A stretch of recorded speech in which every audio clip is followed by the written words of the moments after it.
जय जगन्नाथ। मोर प्रिय कृषक बंधु मैंने आम आज देखा चाउलिया गछ, छोट चाउलिया गछ ता देहरे जेहेतु छोट अच्छी तार पलि आसी फल से फल सब छिंडिया होची।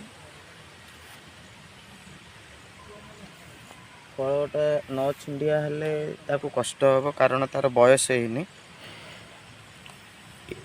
ये जो गछ देखुंत ये प्राय कोड़ खोस होती बारारी 6 मासरे मसे के थरे लेखे कोड़ खोस हुए से समय भी बहुत लगे। कोड़ खोस प्राय मसे के थरे लेखे हुए 6 थर पाखापाखि हो सारी गछ 3 फुट पाखापाखि हो जाइए 4 फुट भितर हाराहारी 2 मासरे 1 फुट बढ़ुची।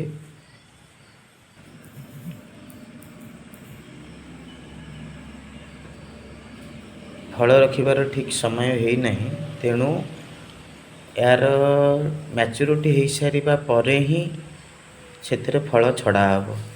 एबे 6 फुट पर्यंत पाखापाखि तोला ही चलो फल जितेबले 6 फुट रु गछ अधिका हम 1.5 वर्ष 2 वर्ष रु अधिका हम तापर से संपूर्ण फल छड़ा हेब। ये गछ संख्या पाखापाखि 185 अच्छी 220 डिसिमिल।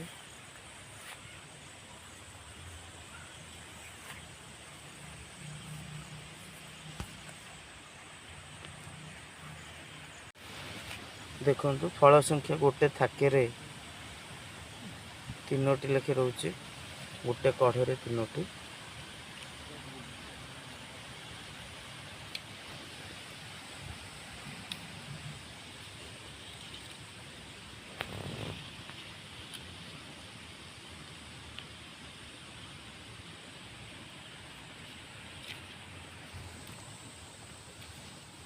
चिकु बहिनार फल आर मास छड़ा हम।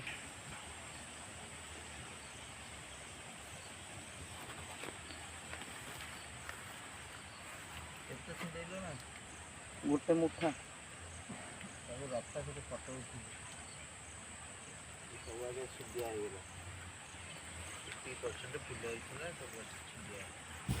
यही गछ गुड़िक केमिकल फ्री बा प्राकृतिक कृषि एगुड़िक जीवामृत दिया हुए ता सहित ब्रह्मास्त्र भी दिया हुए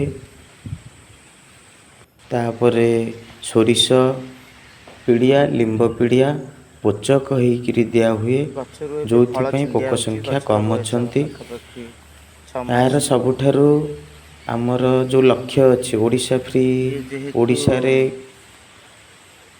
विषमुक्त करने यही प्रयास आमर जारी अच्छी। यही कृषि रे आमर किसी क्षति हुए नहीं बरं बहुत कम पैसा कम सहयोग रे कम समय रे हो पारे।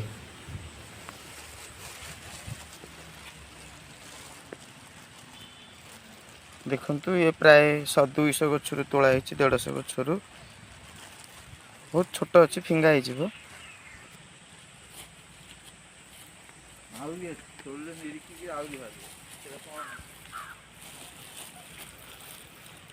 रही जय जगन्नाथ।